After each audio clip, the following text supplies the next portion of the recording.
Welcome to Chronic Combat Conversations, a live look at every UFC card with our best bets, props, and picks. With your hosts, TB Scouting MMA and the MMA Guru, here to cover the return of Mystic Mac, Conor McGregor, co-main evented by Dan the Hangman Hooker and Michael Chandler in his UFC debut. Looking forward to this one. Yeah, this is going to be a great one. I think we're really in for a treat. So, like we like to do here, let's start from the bottom, work our way to Dustin. Can't wait. Really, so exciting. I hate to really fanboy out about it, but anytime McGregor's on, I get that butterfly feeling. I mean, he's one of the things that really got me into, one of the people that really got me into MMA. And I think got me into one of the people that really got me into MMA. And I think, yeah, I think a lot of people share that sentiment for sure. So let's move right along, get started here. To kick off the card, I think we have a real good contest, Amir Albazi versus a real good contest, Amir Albazi versus Zhalgas Zhumagulov. Right now, the line sitting at minus 116, the favorite, Zhumagulov. Albazi, minus 102. He's going to come in with a 1-inch height advantage, 2-inch reach advantage. One thing I saw on the tape is that he has pretty good movement and quickness. Albazi throws pretty big overhand right, some spinning techniques to go along with some jumping knees, so he's not afraid to go with some flashy stuff on the feet. And if he finds himself on the bottom of a takedown, he's got some good elbows from there, and he's 2 Kimuras, 2 rear naked chokes, 1 triangle choke, 1 key lock on his record. So he's definitely someone that, knows what he's doing when he gets on the ground. And I think he's going to have to try to get it there because Zhumagulov is going to be a tough puzzle to solve on the feet for him. And, that's someone Zhumagulov comes in great counters. He's very measured in his movements, throws good uppercuts and hooks to the body, good big boxing combos upstairs. He really sells out for some of his shots, and we saw in his last fight against Paiva, he went for a high volume of leg kicks as the fight went on.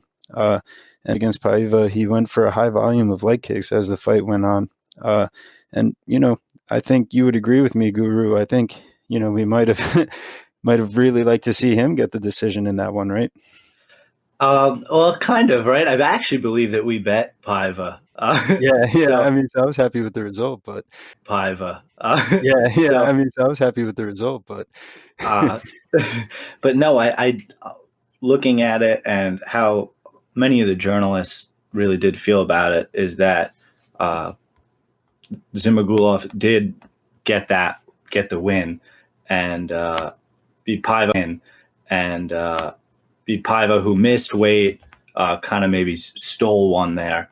So with that being said, it's really hard to take anything away from Zhumagulov coming into this fight against Amir Albazi, who has obviously looked good, but that win, anybody will tell you, did not really age very well as Malcolm Gordon came out in his next fight against Sumidarji.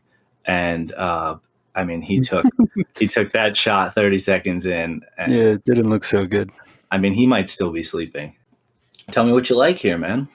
Well, I think, like I said, the path to victory for Albazi, who I tend to lean towards here, is going to be on the ground. And, Zhumagulov was 2 of 11 on takedowns against Paiva, and I just don't think that that's going to be a route that he's going to want to take here, in this match. But he might play into Albazi's strength, even, on the feet. Albazi does propose some sort of threat here, and yeah, I feel like I might just be playing the money line. Maybe I missed out on the plus money, but I wouldn't put it past him. I wouldn't put it past him to get a knockout finish with a big shot, a jumping knee on a takedown attempt for Zhumagulov. So I think the safest play for me on this fight would definitely be just the Albazi money line. take it at minus 102 at the moment. Sure, I missed the plus money, but I want to at this point also make sure that he looks good at the weigh-in. That's going to be happening soon. We're recording, later on Thursday night, so we should be getting those results, when we wake up in the morning, right? Yeah, listen, absolutely. If I could show you how many tickets I have that I got the was out, or I did my proper research, all those tickets are sitting in the trash. So the value doesn't always work if we're not really proper behind it. That's right. That being said, I do feel comfortable, like you said, with Albazi money line. I think I would lean that way as well. I think it's going to be a really tough fight. One of the props that I think I liked on it as well would be, if you feel like getting a little saucy, Albazi by sub or decision. It's a double chance option. Check your book. Make sure decision. It's a double chance option. Check your book. Make sure it's available. Albazi sub or decision plus 110. Right, and I think that checks out. Zhumagulov, only one career loss by knockout, and Albazi does have 5 knockout wins, but he's also got those 7 submissions. Interestingly enough, he's only been to the scorecards twice. His only career loss by decision and 1 win by decision. But Zhumagulov is a tough out. I don't think someone that has 0 career losses by submission is going to be easy to submit. So that's why I feel safe taking the money line play, like we said. And Zhumagulov actually, so something to keep in mind. This guy is tough, and he can take a shot. Sounds good to me. Moving right along. Well, let you take the lead here. Movsar Evloev versus Nick Lentz.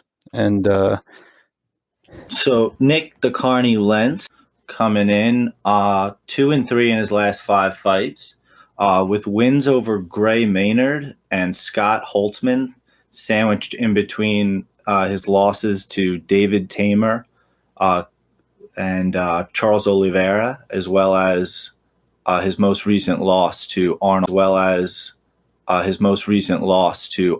Allen a year ago, a loss by unanimous decision. Lentz hasn't been finished by anybody other than Charles Oliveira since 2012. Evloev is 3-0 in the UFC, with all 3 of his wins coming by unanimous decision. And I hate to maybe be a little too writings on the wall here, but I'm kind of building towards something, and that something is that Nick Lentz is difficult to finish, and Evloev, with 3 fights in the UFC, all decision. I'm picking Evloev by decision here, that prop being minus 140. And TB, tell me I'm wrong. Well, I think you obviously got the right side here. But, something of interest to me was that we might find a finish given how much mileage is on the tank of, Nick Lentz here. Evloev is a master of sport in Greco-Roman wrestling, whereas Lentz was a high school state champ and did go, D1 wrestling for NCAA. So he does have a great wrestling background himself.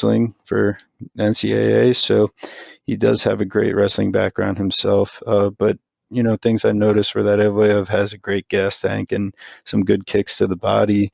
And like you said, he really is a decision master, as he looks to control more in the grappling than actively hunting for submissions over and over. So, I'll side with you here. I do see this, going the distance, but man, maybe that mileage adds up and we do see a finish here. But yeah, and to anyone that might ask if Evloev minus 500 is worth it, my advice would be no. Probably stay away. It's a little overpriced. What do you think, TB? I think that there's a few fighters on this card where I just feel comfortable that they're going to win, and themselves money line. If you're someone that looks for a plus money play, and that's understandable. So for me, he's actually going to be the first part of a 3-leg parlay for this card. Wow. And you'll get it at plus 100. a little late value on everything, but let's see them weigh in 100. A little late value on everything, but let's see them weigh in. Let's see how they look. Let's see how they match up at face off. And, I still feel comfortable, at this point saying that he'll be the first leg so far of what I'm looking at. And we'll build that out as we go through the show. Stay tuned. So that sounds sorry to cut you off. No, that sounds great. I agree. And I'm actually really curious to hear this big parlay that you're building here. I think you're gonna like it. So as we move along to the next fight, and we got this priced Muradov at -138, Sanchez at +118. And, this should be a pretty fun fight. And I'm seeing something that, might be going the distance here. Muradov has a 1-inch height, 1-inch reach advantage, a lot better movement and combinations, avoiding counters for the most part. And Sanchez, from what I've seen, is a little too willing to get in the pocket and eat one to give one. His differential in the striking is fallen below, 0. So you never like to see a guy eat him more than he's given out, given out at a 2-to-1 ratio in Muradov. So here, I'm just looking to play the money line because I could see this ending by knockout. I could see this ending by decision. I could see it ending by submission because Sanchez is going to bring his background in wrestling to the table. And Sanchez, he's a 4-time All-American NAIA in wrestling and a 2-time national champion, 2011 NAIA Wrestler of the Year, IBJJF World Champion, 2-time IBJJF Pan American Champion, gi and no gi. And Tough 20 Phil Hawes a serious problem when he was looking to get some takedowns. And, that's something that really stuck in my mind. No, absolutely. I agree with everything that you're saying. I really do. I think I do like Muradov here to get it done. So I did have a couple props I was looking at and decide which one I wanted to play. And maybe you can help me, or maybe I won't play any of them. Maybe I'll hedge on both. Who knows? I like Muradov by KO +185, or Muradov by decision +310. Muradov by decision +310. I think that there's fair value on both. It's just really, I guess really playing predictor and which one's going to happen. Right. And can be difficult at times. Yeah, sometimes when the line is this close, sometimes when the line is this close, I know -138 isn't that attractive, but that's playable chalk right there. And this is someone, he's the only MMA fighter at the moment, or at least the first that I know of, signed to the money team, Floyd Mayweather. This is someone that has great. Let's not overlook his wrestling either, because I think you'll be surprised if this fight does go to the mat. He might be the first to initiate it, and he does wrap up the legs Khabib style. Let's not, get ahead of ourselves, but he does the technique. Everyone knows it, so it should be interesting. You know what? After play is Muradov decision. +310 is way too juicy, and I think it's actually think it's more likely than a knockout. I would agree, because at least they're 3-to-1 odds. That's a much better look than you're really playing into the fact that third round knockout he got on Smith wasn't just him dominating a much worse fighter. And Sanchez isn't a much worse fighter in this sense. I'm just afraid of how much damage he's going to take accumulating through the fight because of his willingness to get in there. So. And our Khalil Roundtree versus Marcin Prachnio, -360 for Roundtree at the moment. Keeps on climbing as we speak. Wouldn't be surprised if it's even further apart when the show's over. And, I can't help but agree with where the line is priced. We're looking at Prachnio 0-3 in the UFC, but agree with where the line is priced. We're looking at Prachnio 0-3 in the UFC, 3 knockout losses, all in the first round. All devastating knockout losses. This is someone who, does the karate style, but keeping those hands down, and he's really just not a superior athlete. So we saw keeping those hands down, and he's really just not a superior athlete. So we saw Sam Alvey, first round knockout. Magomed Ankalaev, first round knockout. Slow Mike Rodriguez, first round knockout, and all by different means. And I think the biggest thing that really stuck out, walks straight into combos, doesn't use combos of his own.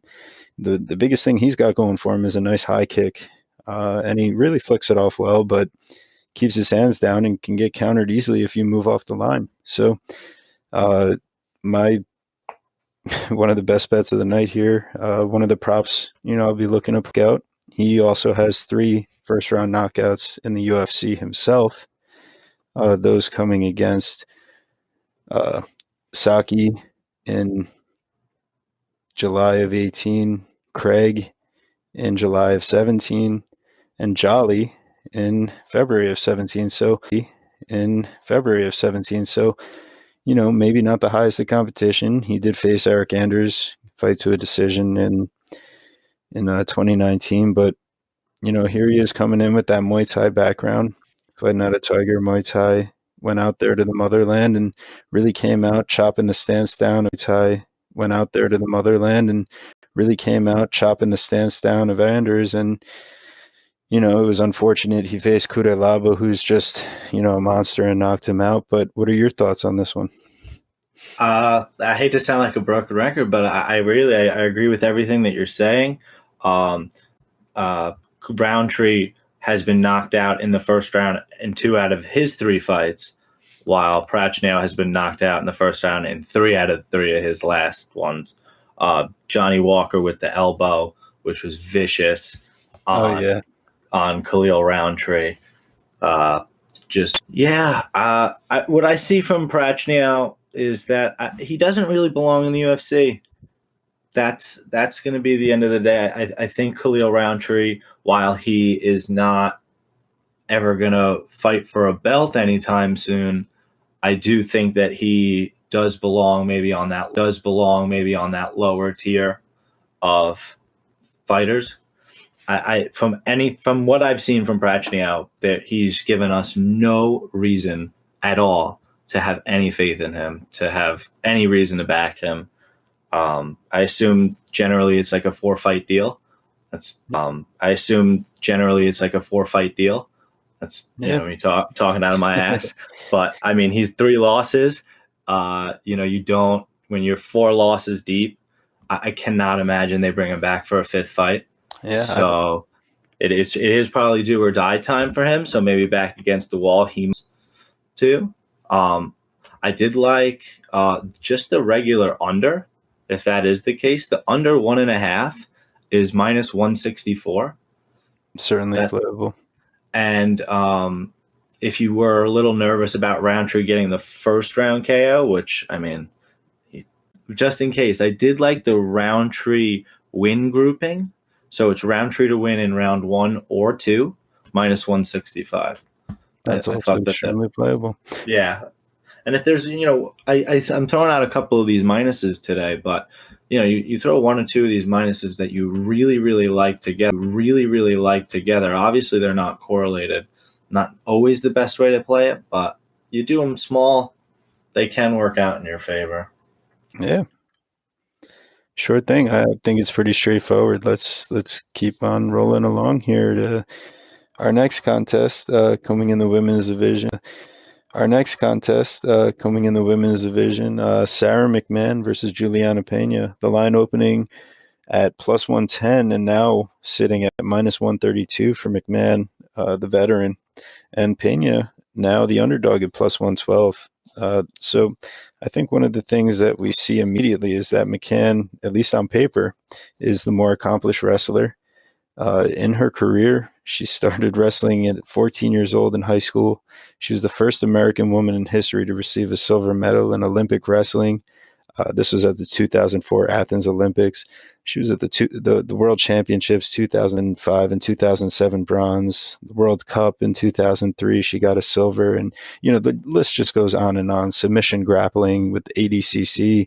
And, so you don't really need to do much to prove that she's a great grappler, a great wrestler. And Pena, that's her bread and butter. So I don't get a great feeling, coming in, and I can see why the line is moving in this direction with, McMahon. She's someone that has really only lost to the best of the best. And while she's 6-5 in her UFC career, those losses come to Marion Renault. While she's 6-5 in her UFC career, those losses come to Marion Renault, Caitlin Vieira, Amanda Nunes, Misha Tate, Ronda Rousey, and you can't find a bad fighter in those 5 names that she's lost to. So now fighting Juliana Pena, who got put to sleep, by the way, by Germaine de Randamie, guillotine choke in the 3rd round, and was threatened with a Von Flue in the 2nd round before she got saved by the bell. Let's not forget that part too. So here I find myself, looking at one of my best money line bets of the night is Sarah McMahon. And, even though we make sure she looks good and, she's going to have the physical advantage. She looks like the bigger, stronger fighter. In most of the fights I see her, she uses her top control, gets ground and pound, and uses that to work towards submissions. But while she might not finish the contest here, are there any props or any things you're seeing on this fight, Guru? I really like McMahon by decision here. There's nothing in Pena's career that's shown me that she can hang with McMahon on the ground. So I expect McMahon to overwhelm her and keep repetitively putting this fight on the ground. McMahon may not be the strongest striker, but on the ground. McMahon may not be the strongest striker, but I do think that she'll be able to hold her own long enough to get the fight back on the floor. So I really do like McMahon here by decision plus 170. Hey, simple enough. Sometimes you just got to take the easy plays that come to you, although there's nothing easy in this game. Let's not think too much about it. I think, Brad Tavares versus Antonio Carlos Jr., I think you've got the read here. Yeah. Thank you for handing it off to me. Shoeface, 30 years old, is coming off 2 losses in 2019 and and COVID-related training issues. At one point in time, he was on a 5-fight win streak in the UFC, 4 of them by subs, with wins over Marvin Vettori and Tim Boetsch, highlighting those. His 2 losses, however, were to decent competition, and Ian Heinisch and Uriah Hall matched him up with Brad Tavares here because they're both in quite similar places in their career right now. Tavares, 33, similarly coming off of 2 losses and a fightless year in 2020. Tavares, a season 11 tough contestant, ended up losing to the show by future because later in the handicap, and here's why. His 2 losses were to Izzy, which obviously there's no shame in that, in July of 2018 when he was really just going to start his ascension, and Edmund Shabazian by round 1 head kick on that DX. That was a sick head that one. No shame in that either. Clean. That was a sick KO. Really, really crazy. Edmund, we really thought was on a path to glory, and then Derek Brunson put a little pin in that. But let's just say I saw that one coming. It is possible Tavares is never the same again. But at 30 years old and after 14 months off, you'd have to really hope he's given his body and mind some time to rest. And at the end of the day, though, I do think that Shoeface has more ways to win the fight. And realistically, I don't necessarily think either guy can really get the finish, though. So after a KO like that, it's possible Tavares is never the same again. But after 14 months off, perhaps, you'd hope that he's taken the time to give his body and his mind, the time to fully recover and take the time to give his body and his mind, the time to fully recover and take the time that he needs. But at the end of the day, while I think Shoeface does have more opportunities to win this fight, be it on the ground, more than I think Tavares will get the knockout. I don't think either will get the knockout. I don't think either guy is going to get the finish here. And I do like this fight to go the distance. That's a good play. And for me, feeling like I'd like to pick the side here, and Antonio Carlos Jr. Shoeface at plus 108. It seems to be a 50-50 fight, and we like to say in that case you might be looking at the dog. Yeah, I do think it's a dog or pass type of spot, and if you do like what I'm talking about in the over, Shoeface by decision plus 350. It's a pretty interesting prop if you want to throw, just a little sprinkle, nothing too crazy. But hey, let's get right along. Arman Tsarukyan versus Nasrat Haqparast. Line at minus 290 for the favorite, Tsarukyan, and Haqparast minus 290 for the favorite, Tsarukyan, and Haqparast plus 235. I feel like Guru, you have the read here. Yeah, I'd like to think I do. Nasrat, 25, is a fantastic counter striker, coming off a unanimous decision win in August. Over Alex Munoz, following his devastating KO loss to Drew Dober exactly a year and 5 days from when he'll be fighting. Nasrat is 4-2 in the UFC and a very good up-and-coming prospect.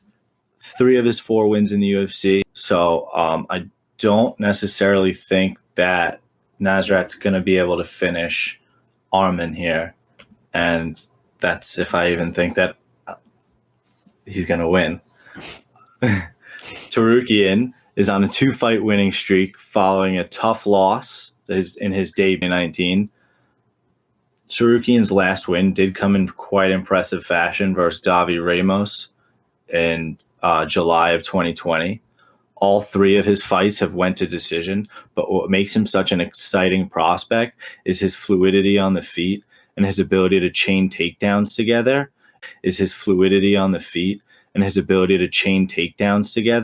And be absolutely relentless in getting the fight to the ground while still honestly having pretty crisp striking. It worked against him, however, in the Islam Makhachev fight because he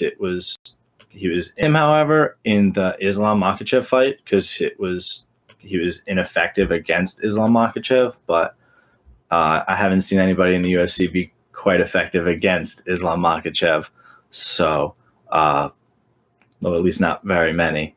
So I'd like to see what that game plan looks like against. Thrown into the dogs there on that first one. And I think to what you even said, I think that shows how they feel about Tsarukyan to give him Shabazz, to give him in that Makhachev in his debut. Definitely.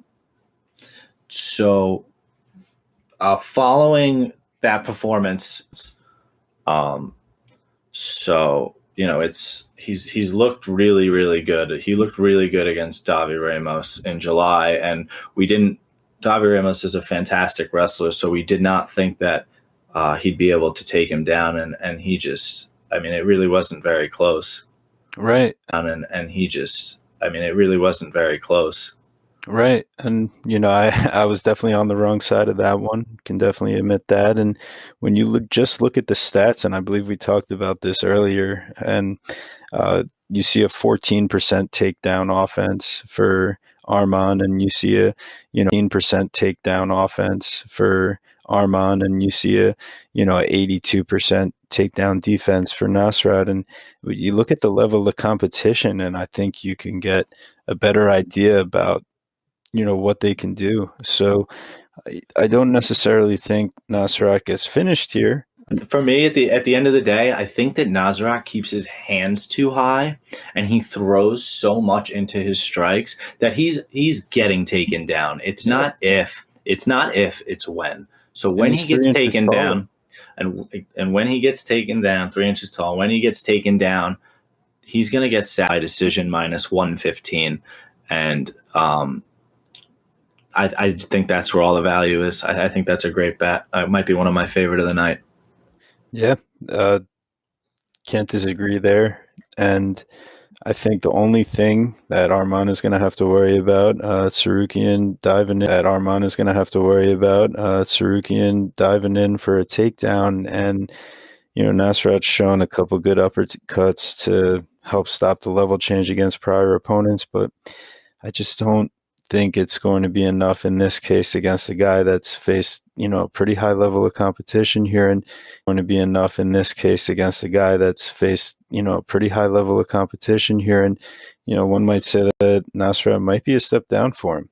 So I see you got your play there. For me, I don't think I'm going to bet this one. Something was giving me a weird feeling earlier. I didn't end up feeling good enough to make a play on it, and I don't feel comfortable enough throwing Tsarukyan into my parlay here. We might see the next leg coming up very soon, but what nice legs they are. Yeah, right. And so I'll let you ride with thoughts you have on that one, or should we get going here? No, that's it. I've got full speed ahead to the next fight. Tell us about it. Beautiful. So would you like me to go ahead? We have Amanda Ribas versus Marina Rodriguez, and this is going to be a very entertaining fight if you're an Amanda Ribas fan. Minus 335 for a reason versus plus 270. And this will be very interesting because Ribas has faced all legitimate competition in the UFC, outlanded opponents at a nearly 3 to 1 clip with 45% accuracy and 73% defense. And we're talking about facing Randa Marcos and Mackenzie Dern, and she looks great. She looks great. And her performances in the octagon have been fantastic. That's exactly it. And I think the biggest difference in this fight is we're going to see is the difference in grappling ability. Ribas is the daughter of a BJJ, Muay Thai, and judo teacher. She's a black belt in jiu-jitsu and black belt in judo. And, she stopped competing for a few years due to some knee injury in MMA, and it looks like it's been, a great decision for her to get in there because, especially against this opponent, she's going to be able to land the takedown, and Rodriguez is not going to be able to get out from underneath. And my question here is, do we really think this is going the distance? Because Ribas, when she gets that look in her eye, in the octagon, she's this cute, bubbly, energetic, soon as those cage doors shut, she goes right from Barney to the actual vicious dinosaur. Right, I'm sure everybody's seen that meme. And she loves her chocolate. It looks like someone took away her. Right, I'm sure everybody's seen that meme. And she loves her chocolate. It looks like someone took away her chocolate the second she gets in there, because, you see her sitting on the stool in between rounds of her decision wins, and she just looks angry, and it's great. I love it. And you make such a good point because on the opposite side of that, Marina Rodriguez has shown the exact opposite of that, almost to a frustrating degree, to where she's needed to, do what it takes to put the stamp on her performances to close out fights, and she hasn't been able to do it. And a split decision loss to Carla Esparza, she lacks that tenacity, that killer instinct that Ribas seems to have in spades. I like Ribas for a multitude of reasons in this fight. I do struggle picking a finish or decision, so I'll probably just stay away and use my love of Ribas in a parlay. And good point there. This is leg number 2 of the parlay. So far, we have Mose, minus 335 and Amanda Ribas, and now we're starting to get towards that territory of a parlay and that plus money. So the other thing I really like here, you can get Ribas but finish, either submission or knockout, because I really think once she ends up on top here, and there's going to be something happening at plus 220 for someone that's priced at minus 335 at the moment. Yeah, it might just be a matter of time before she puts her away, with Marina's background being in Muay Thai. Yes, and she got 10-8'd in those draws. That's the reason why they were draws, is all 3 judges had it that she's both Randa Marcos and Cynthia Calvillo. So just shows what the top pressure can do of a wrestler. But I think the thing that we see with Hibas is she's willing to attack a submission from almost any position, and she's ferocious. She's going for the finish. So I think she's grown into the UFC spotlight, and we're just going to keep on seeing her. Projected towards the top, and there might be a good point to fade her. I just don't see it in this fight. Yeah, I hope. I was hearing somebody else say this. I hope they don't give her like Joanna Jędrzejczyk in her next fight or something after she wins this. Like let's let Ibas continue. She wins this. Like let's let Ibas continue to develop properly before we throw her to the wolves. Right. I think let's we always blame fighters, for looking ahead and not focusing on their opponent at hand. But hey, they were talking about Carla Esparza at one point for her opponent. So I believe the opponent that she was supposed to have for this night was Michelle Waterson, and Waterson pulled out. That would have been an interesting fight. Waterson made a business decision, I guess, or hey, I hope I think it was an injury or something. Yeah, no, probably was. Business decision. Yeah. Let's be serious. She just handled Angela Hill, so I suppose all day. Sure. Yeah, the grappling there. But anyways, so yeah, there's our place. We like her as a parlay leg, minus 335, and by finish for me, plus 220.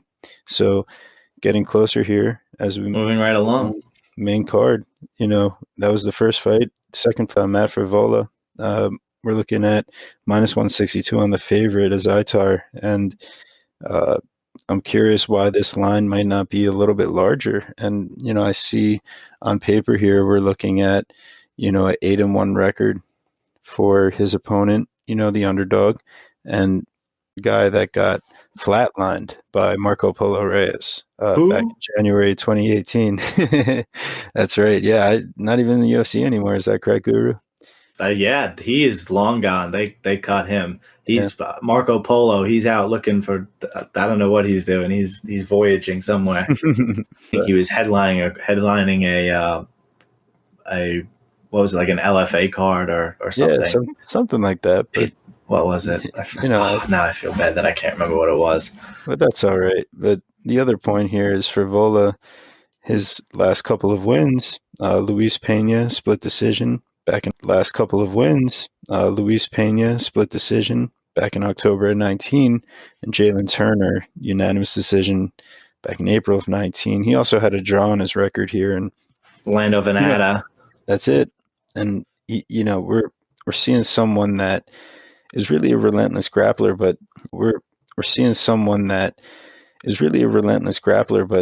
I see on tape here he's a little too willing to step in a range and stand and bang. And that's exactly what I saw in my tape that I watched. That's exactly what I saw. Just throwing back those counters. Was definitely laying in shots. I saw that throwing back those counters. Was definitely laying in shots. I saw that Frevola was way too willing to get hit and take punishment. And that is not something that you want to do against Zaitar. He is nasty with his combinations, viciously powerful. And what I've seen from him in his grappling, I mean, I've seen that he can hold his own, that he is not going to be a fish out of water in this situation. So I don't necessarily see how Frevola is going to be able to get it done. Fight back in Brave, I believe. He showed some good hips, ability to use underhooks to fight the takedowns, and when he did get taken to the mat, he showed some good defensive grappling, butterfly hooks, and all that to make sure that he could get back out to his feet. And this guy, his overhand right to left hook, an absolute destruction squad, and it's like he's got bricks in his gloves, and just the way he swarms you when he gets you hurt, and he's got hammers for hands. So I just don't see a way that plus 135 for the knockout isn't the play here. Yeah, I mean, Frevola's only path to victory, if you wanted to make the case for him, seems to be getting it. Frevola's only path to victory, if you wanted to make the case for him, seems to be getting it to the fight to the ground. And to get the fight to the ground, you got to get really close to Zaitar. And, to get close to him, you got to get close to those hooks. And when you eat a couple of those, you're going to realize that you don't want to get too close to them. Yeah. Close to them. Yeah, we spoke earlier, about how Nasrat was a little bit taller, and that would make it difficult for him to defend the takedowns. In the same way that Matt Frevola, the last couple of guys he fought were above 6 foot, and he's 5'9". Now he's the taller man, a 5'9", fighting a guy who's 5'6", and they have similar reach. He's going to have a much tougher time. His center of gravity is going to be much higher than Azaitar. So I think we see this one standing and ending pretty early, but I'll just play a straight KO plus 135. Yeah, and I think that Frevola feels that he has a lot to prove here because Zaitar is undefeated, and Frevola, came and prove that he belongs here. Not only do I like the Ottoman Zaitar by KO plus 135, but just in case somebody wants to take a shit in the apple pie, the under 1.5 plus 112. I think 1.5 plus 112. I think I like that too. That's a nice looking play. I think if anybody gets a finish, it's going to be within the first 7.5 minutes. Very well. So moving right along. That one. We got moving right along. That one. We got Joanne Calderwood coming in minus 114 versus Jessica Eye at minus 106. Very close on the line, and I think for a good reason. They both have a couple question marks coming into this fight.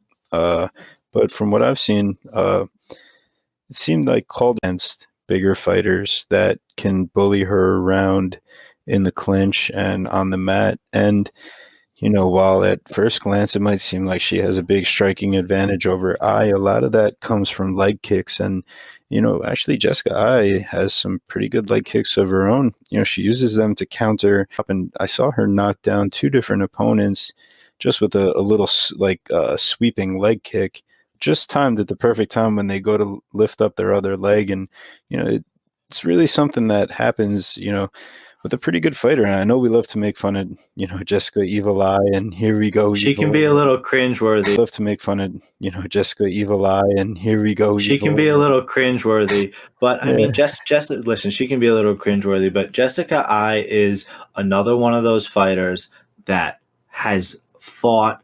everybody. I mean, she has fought everyone. Valentina Shevchenko. She has fought everyone. Valentina Shevchenko. Who could forget that fight? Yeah, oh boy.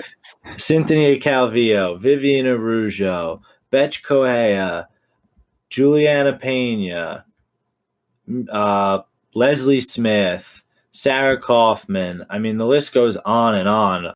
I honestly felt in this fight that I was going to be dog or pass. I really, really was hoping that I could get plus money on either fighter, and I was probably going to be there. But with Jessica, a slight underdog, but still not away from this fight. What do you think? I actually see Jessica Eye as a big opportunity here, and that's going to be one of my, money line plays that I felt most confident in this card. The biggest thing I'm waiting for is to see her weigh in, and make sure she comes in ready to go. And it seems like she's done that. It seems like she's got a better idea of what's going on in her health with the gallbladder surgery, and, finally understanding what she needs to do to be ready to get in the octagon. And, understanding what she needs to do to be ready to get in the octagon. And, a little self-inflection and, a little relighting that fire, that could be a good thing for her. But, Calderwood's also coming in with something to prove, someone that essentially gave up her title shot. Yeah, wait, I was about to explain to me why she was going to get a title shot. I know that the division isn't exactly the most stacked division in the whole UFC, but starting to come together. But I mean, she lost a unanimous decision to Caitlin Chikagian. She wins a split decision against Andrea Lee. So we all know how. But then she was supposed to get a title shot after a split decision versus Andrea Lee, and then she loses via round one armbar to Jennifer Maia. Yeah, and you know what I overlooked in that fight? Calderwood being a blue belt Whereas Maya's a black belt and How about the fact that Maya's a black belt and how about the fact that Maya's fighter. a beast? How about the Yeah. performance that Maya put on against Shabank? Oh yeah. Maya's a beast. That's it. The size. She can really compete at a physical level, and that's something that has shown to give a lot of fighters in this division trouble. So she'll continue to be a problem going forward in this division trouble. So she'll continue to be a problem going forward. What? I think she gets another chance. I think to play matchmaker, I think after Jessica Eye wins the fight, she should fight Jennifer Maia. I think that would be the fight to make.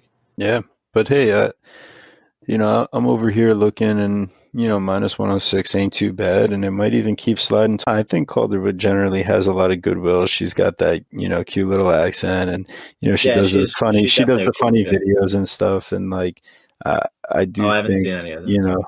I think before last fight card she was doing like I forget, the ESPN MMA account had like her on doing some stuff. It was some funny what happened last fight card to Roxy, but we always appreciate her. But hey, so at the end of the day, like we said, I'm going to be looking Jessica Eye money line. Guru might be staying away from this one. I don't know. You might have talked me into it. I still have a little bit of time, and you know what? We still have whatever it is, a few hours till weigh-ins. So that's right. That'll help. See how that looks. If she looks bad at weigh-ins, you can guarantee I wouldn't even bet it with your money. Right, and hey, if you guys are listening to this during weigh-ins, make sure you're paying attention. So, next fight, co-main event. Would you like to take us away here? We're looking fight, co-main event. Would you like to take us away here? We're looking at minus 142 for Dan Hooker, and making the debut here. Yeah, is our boy. We got Michael Chandler. Dan Hooker is coming into the octagon off back-to-back main event spots that were absolute wars within a 4-month span of 2020 for him.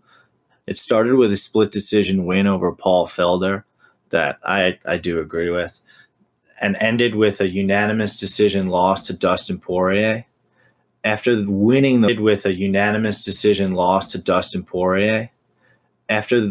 those first 2 rounds and winning them handedly in a round of the year winner, he was unable to make the necessary adjustments and drop the next 3 rounds to bloody, beaten, and battered, and spent the rest of the year recovering and going to the gym and getting ready for the proper matchup. And he gets the extremely risky matchup in Chandler, who's a world-class athlete and fighter here at 34 years old. Chandler's on a 2-fight win streak after being Bellator's poster boy forever. Chandler's most recent win was a round 1 KO of 36-year-old former champ Benson Henderson, and he absolutely slept Bellator prospect Sidney Outlaw in the fight before that. But Outlaw has actually had a loss to Gregor Gillespie, so you'd have to figure that both guys would be unranked in the UFC's current lightweight division, which is one of the more stacked divisions in the UFC.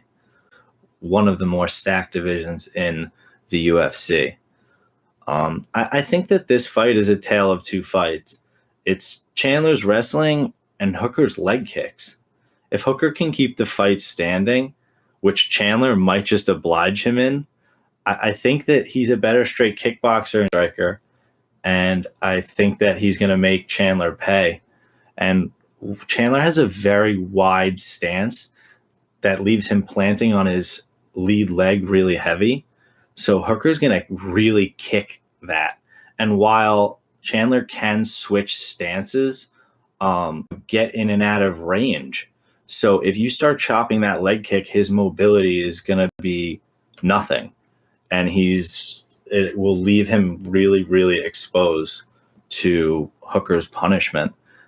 And I really do. I think that's where I end up. I've been tossing this fight back and forth all week, because Chandler could really just be such an unknown. But at the end of the day, I look at Hooker's performance against Dustin Poirier, and I mean, it's Dustin Poirier. He's probably one of the top three lightweights in the world right now. One of the top three lightweights in the world right now. So if you're gonna be able to be that kind of dance partner with Dustin Poirier, I'm gonna ride with you. And I think that the public and the betting is a little bit against him in it because of the loss, because it was a loss, but the loss because it was a loss. But I'm gonna be with him because Chandler hasn't really shown me any reason to ride with him.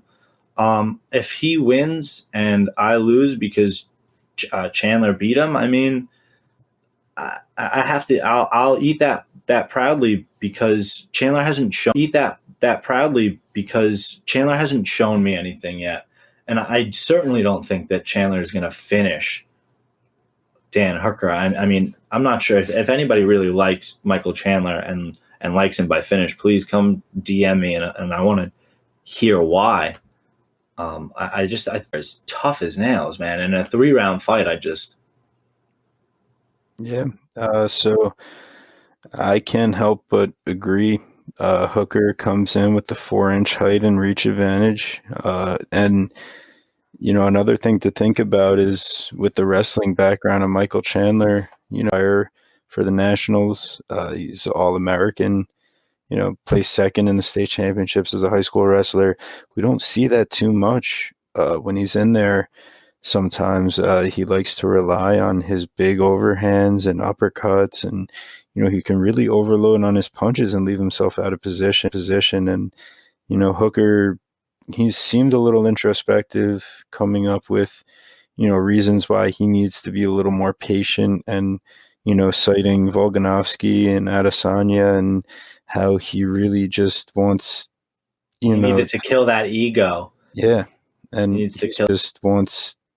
He needed to kill that ego. Yeah, and he needs to kill that ego. He could take a punch. That's proven beyond a doubt. The only person that was able to knock him out in his career was, Edson Barboza, and those that fight was kicks brutal. to the body. I mean, just an absolute. He's grown. Just an absolute. He's grown so much since then. Yeah, and he really has shown so much. I mean, he was a couple seconds away from having Poirier knocked out there in the second round. I know I was sweating my over 2.5 there. I mean, come on, that second round was one of the most exciting ones of the year if you take out the without question. So so if you were like me throughout this week, and when you heard the fight announced and you can't pick a side, I absolutely love the fight to go to the distance -104. If you even want to go a little less than that, you can go. I think the juiciest prop is Dan Hooker by decision +320.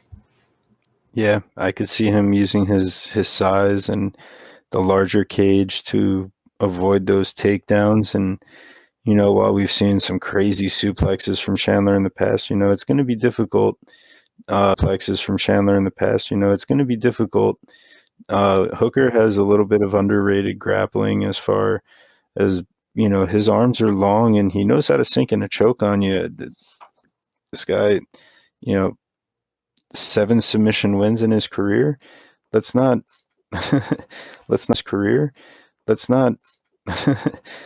sleep on the chance that we could possibly be looking at Chandler shooting for a single leg and getting caught in a standing guillotine here. So I'm not so quick to play a prop here. I really just feel like I found a side in Hooker that I like, and playing the money line where it's at -142, maybe at weigh-ins, Chandler's going to look real good on the scale, and he is going to be shorter, so who knows where the money's going to start flying. I might just hop on it early at -142, but Hooker being such a big guy, you want to make sure he's not too drained. So we've made it this far. Let's see the weigh-in. Let's see where, but I'm probably going to be riding with Hooker here. Maybe do a 2-leg parlay if you really want to make it into plus money. We've got plenty of other people that we were willing to take on, some short, chalky odds. So, take your choice. You could play them straight. You could eat a little bit of the, the VIG, that money book. That's fine. I'm just trying to get a winner here. Who isn't? So our main event. Whiskey versus hot sauce. That's USA it, yeah. versus Ireland. the notorious Conor McGregor. And man, I could not be more excited for this fight. This is what dreams are made of. Right. Opening line, to where it is right now, there's been huge swing, we're sitting at minus 325, but that's almost 100 points from the opener at 5, but that's almost 100 points from the opener, if not more. And, Poirier here at plus 250. You're going to hear where we stand on it, but let me just put it out there that the caliber of fighter that Poirier is and what he's proved throughout his career, I can't hate on anyone taking a shot on the dog in his career. I can't hate on anyone taking a shot on the dog, and maybe McGregor's not your cup of tea, but I think you could tell from kind of how we introduced this card. Strap in, because let's tell you why.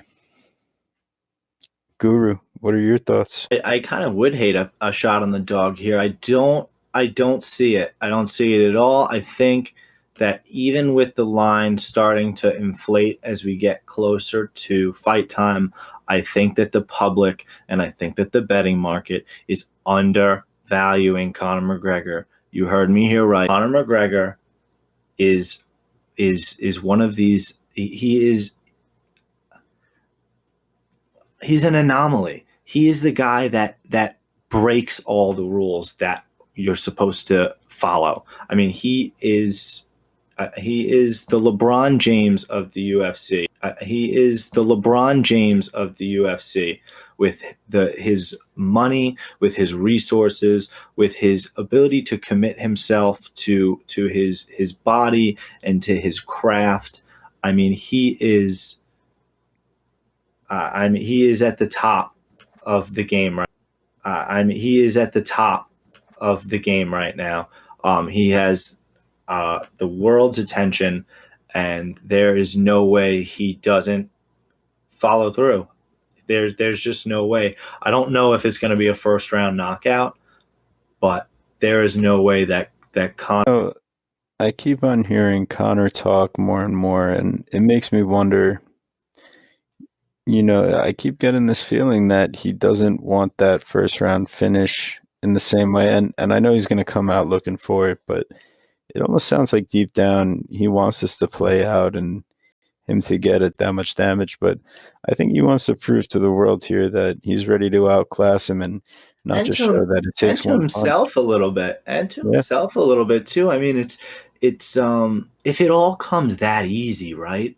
I mean, that's so scary, right? If he goes out there and somehow Jose Aldo, and it's like it's playing the video game on easy. Like, who wants to do that? You want to play all Madden. You want to make it more difficult. You want to fight the best in the world. You want to challenge yourself. You want to push yourself. That's why he's still doing it with all this money. So while I think the way that whatever it is, he wants it more memorable than the first one. He wants to put no doubt in everybody's mind. I mean, did you hear him say he wants to fight 7 times in the next 14 months? I mean, that's the most ridiculous thing I've ever heard. It's a whole bunch of malarkey. Let's start with that. Let's be real. We'll be lucky if we get 7 more fights. Let's be real. We'll be lucky if we get 7 more fights in his career. So that's spot on right there. I mean, but I love the attitude. It's that hunger. It's the tiger that's been feasting. I mean, feasting that hasn't feasted for 6 months, and he's finally got him. I mean, feasting that hasn't feasted for 6 months, and he's finally got his kill. I mean, Conor's ready to feast, and I don't see where the narrative is that Poirier's gotten better, right? That's the narrative. If you want to bet Poirier, that Poirier has gotten better. But the problem is his striking defense. And where do you want to make sure you're at your tip top against Conor McGregor? Your striking defense. To hear Poirier say that he wants to get into a war, he's ready to get into a war with McGregor. I mean, good. As a fan, I want to see the most exciting fight I can. McGregor, you want to try to push him up against the cage. You have to try to control him. I think the best game plan to beating McGregor, quite honestly, is the Khabib game plan. I don't think there's any better way to beating him than that. But you have to really beat Khabib to do it. And wrestling probably is not. Wrestling probably is not going to come into play here. But Conor has good takedown defense, good wrestling offense. He showed that when he dominated Max Holloway. And Poirier proved he can, force some offensive wrestling. He really, dug into his back pocket against Hooker and started showing he could dominate him in all facets. Dug into his back pocket against Hooker and started showing he could dominate him in all facets by the end of it. And he's got his own BJJ black belt where Conor's got the brown belt. But once again, the fight's not going to be playing out in that round. You know what? Can we digress for a second and talk about that Hooker Poirier fight, which I love so much? Let's just be honest. If Poirier comes out like that, that's it. I mean, he will have no chance versus Conor. No. I mean, right? What makes for an exciting fight? What made that fight so exciting is that he lost the first 2 rounds handedly, limping. Poirier was done. I thought Hooker was about to take over, and he really was like that close to doing it. And Poirier, I mean, showed that championship heart and that grit and the unbelievable coaching from Mike Brown to make the game plan adjustments, and he took over. But you can't. That's a phantom hope against Conor McGregor. You lose the first 2 rounds. I mean, I think you're in the ambulance. That sounds about right. And listen, the one guy that we saw win a decision against McGregor, just so happened to have one of the best chins in the history of all the UFC, Nate Diaz. And they can't. You mean lose it? He lost a decision to McGregor. You mean? That's what I meant. The person that was able to make it the distance. Yes, make it the distance. I apologize. Yeah, and he got dropped 3 times in that fight and was cut exactly. up. So and the reason why he was able to submit Conor in their first encounter is it was on 12 days notice up 2 weight divisions. Exactly, and you saw someone that was once again able he took round and a half there, and then was able to impose his will once Conor was completely gassed out. I don't think the gas tank is going to be in question here for this fight. And, Poirier's chin is probably close to the level of Diaz, but let's be honest, it's not the same. And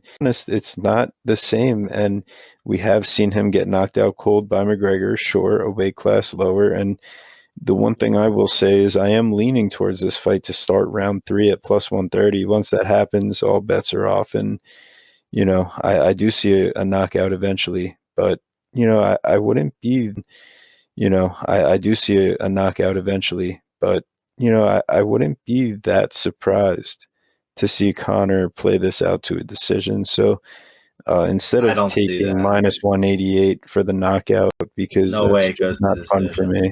If it's going decision, if you like decision, then I don't think you like McGregor. I mean, I just, oh my God, that scares me. The thought that in the 4th round, I could still be watching the fight and hoping that McGregor is going to not gas, that is not where I want to be. His son, it's not even that. It's just, it's to me, it's like, it's MJ in the 4th quarter. It's Tom Brady with the ball at the end of the game. It's, I mean, the analogies are all there. You don't want certain guys to have the ball when it's game time. You don't want Dustin Poirier with his back against the wall going into the championship rounds.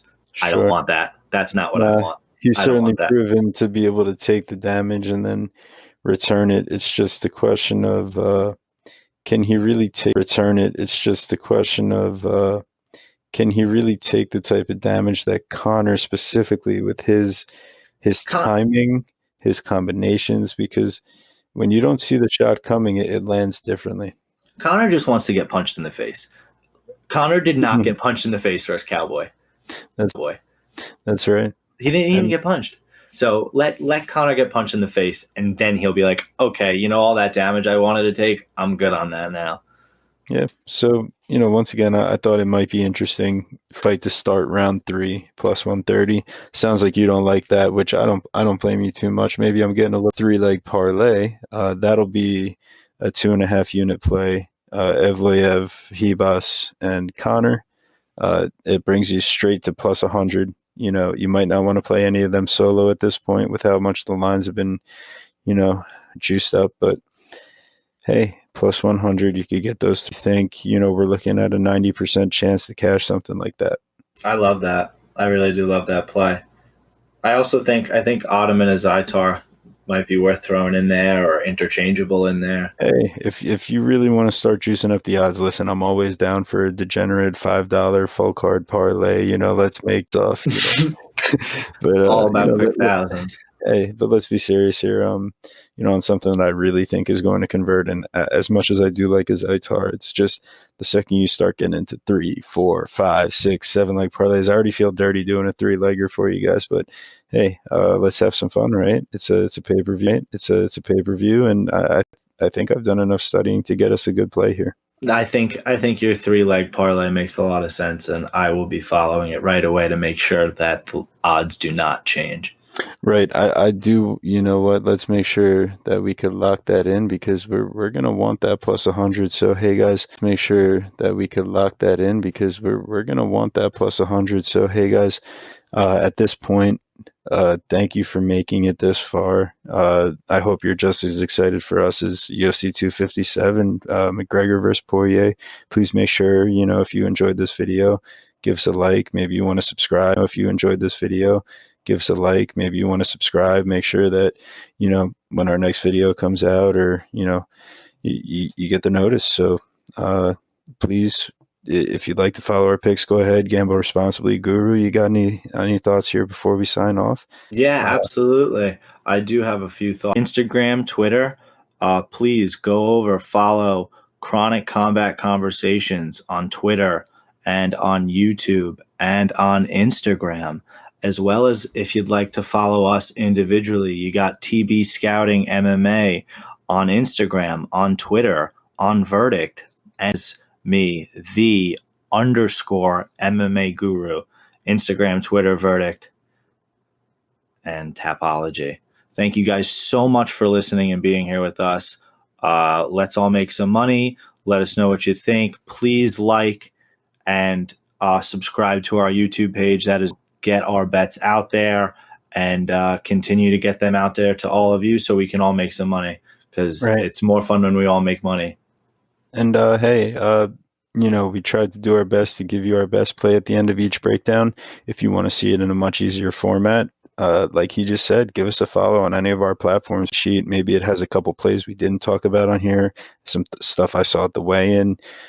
Guru, he's generally putting out some stuff also. We're going to get our circles. Exactly. You want to make sure you know who we're picking the full card if there's any last minute changes. So, hey, give us a follow. We'll let you know before game time or fight night. Thank you for listening. And till next time, because we've got a unfortunate little break. So maybe what we'll do, a little recap of all of Fight Island podcast.